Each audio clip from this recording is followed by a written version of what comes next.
안녕하세요. 행복한 개미의 책 읽기입니다. 어떤 책이 과연 좋은 책이냐? 이 질문에 대해서는 다양한 대답이 있을 수 있다고 생각해요.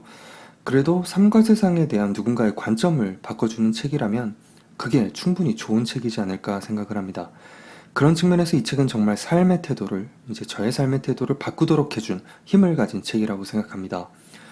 빌 맥키번의 우주의 오아시스 지구라는 책입니다. 빌 맥키번은 뉴요커 등에서 활동한 환경 관련 저널리스트고요. 스스로 저탄소 운동과 기후온난화 방지 운동을 이끌고도 있습니다.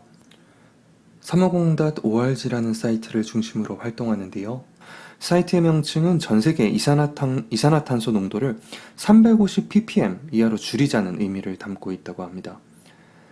저는 지금까지 이제 환경 문제, 온난화 문제는 심각하기는 한데 얼마나 직접적인 저의 삶에 영향이 있는지도 조금 의심스러운 부분이 있었고요. 설사 영향이 있더라도 지금 내 시대에 영향이 있다기보다는 다음 또는 다다음 세대에 영향이 본격적으로 있지 않을까 막연히 그렇게 생각하면서 한편으로는 또 안심해왔던 것 같습니다. 하지만 최근 홍수나 태풍이 부쩍 잦아진 것 같기도 하고요. 허리케인 영상 같은 것을 보면 정말 엄청난 것 같아요. 또 최근에 중국, 일본에 이어서 우리나라도 이례적으로 비가 많이 와서 큰 수해를 입었죠.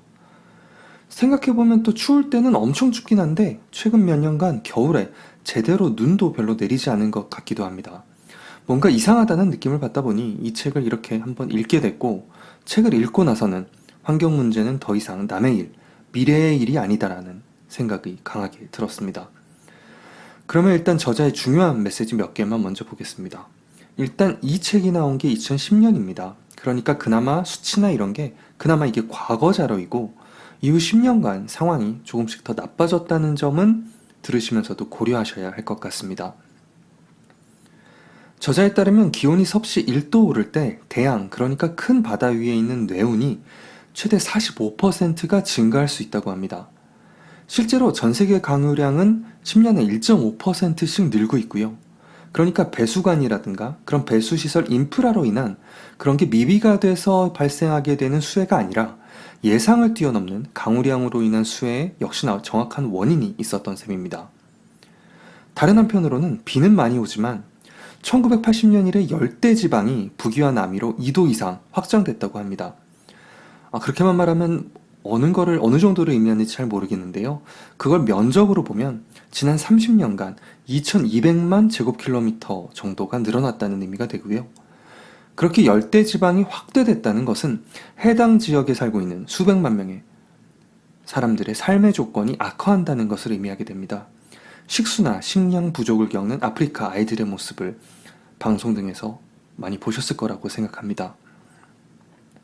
그 다음은 저는 잘 몰랐던 얘기인데요. 대기 중에 급증한 이산화탄소를 바다가 흡수하는 것도 문제가 된다고 합니다. 산성도, 그러니까 지난 80만 년을 통틀어서 지금 대양이 가장 산성화된 상태라고 하는데요.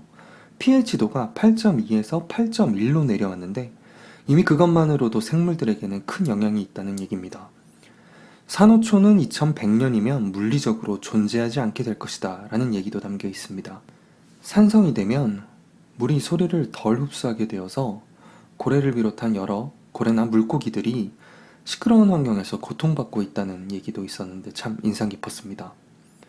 그리고 뉴스에서도 많이 접하게 되는 게 바로 빙하 문제인데요. 1997년보다 2007년에는 북극 빙하가 무려 43%가 작아졌다고 합니다.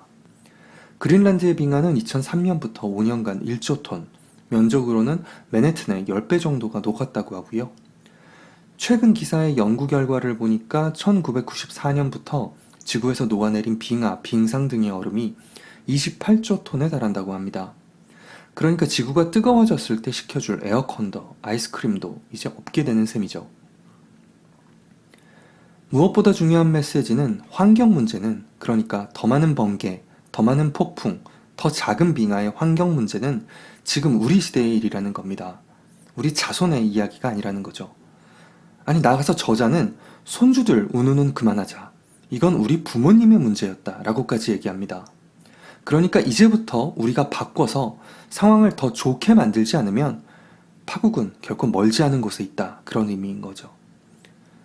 저자의 이야기를 듣다 보면 영화 인터스텔라나 분노의 도로에서 봤던 황량한 지구, 그리고 식량, 식수 부족의 미래가 이미 눈앞에 와 있는 것만 같은 생각이 듭니다. 그러면서 최근 코로나 바이러스로 인해서 왜 배달 음식을 많이 먹게 되잖아요. 먹다 보면 쓰레기로 배출되는 플라스틱의 양이 상당히 늘어난 것 같아서 그렇게 볼 때마다 저 스스로도 반성을 하게 되기도 합니다.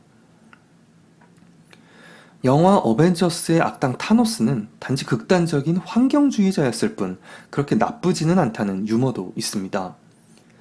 기생수라는 만화를 보면 인간을 먹는 기생 생명체가 등장하는데요. 굉장히 무섭고 징그러운. 그런데 지구의 자정작용을 위해서는 필요한 존재가 아니냐, 그런 존재론적인 질문을 던지기도 합니다. 정말 이런 의문은 절대 현실이 아니라 SF 작품에서만 제기되도록 하는 것이 지금 인류의 당면 과제가 아닐까 생각합니다. 이 책이 아예 단점이 없는 건 아닙니다. 석유 등의 에너지 자원 고갈 문제를 지적하는데요.